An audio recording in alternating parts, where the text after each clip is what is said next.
So, Michael, time and time again, following tragedies like this one in Florida, we often hear the same issues brought up from the same lawmakers and nothing changes. So rather than focus on that, I want to ask you what everyone seems to have a consensus on.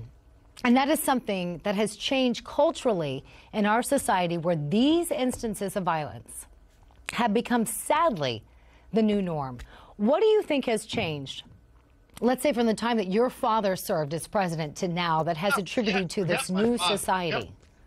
Forget my father. It has nothing to do with, with changed since my father.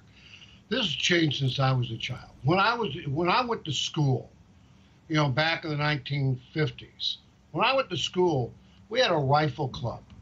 The school provided us rifles and bullets. They went hunting in the afternoon. After school, they took their shotguns to school. What's changed is society has absolutely imploded. Society has changed. Guns have been here since the beginning of time. So what's changed? What's changed is we have changed. Society has changed, and we need to find what it is that's going to bring us back to lifting up life and caring about people and what have you. And we're not doing that today because we're afraid of offending someone if we talk about those types of issues. But my God, my father bought me a gun when I was 8 years old. I had a single shot Remington 22 rifle.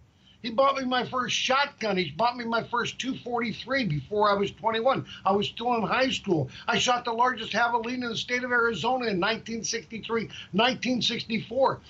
We were not shooting children and going into schools with our rifles, which I had two at my school. I didn't go in there and start shooting people. So that's what's changed. You can have gun laws all you want, but society has imploded. We don't have the same society today we had way back then. We cared about each other back in the 40s, back in the 50s, back in the 60s. But since then, we've just absolutely caved in, and we don't care about each other anymore. Newsmax TV. Watch us on Dish, DirecTV, AT&T Uverse, Verizon Fios, or download our free app. Don't have Newsmax TV? Call your local cable provider and request Newsmax today.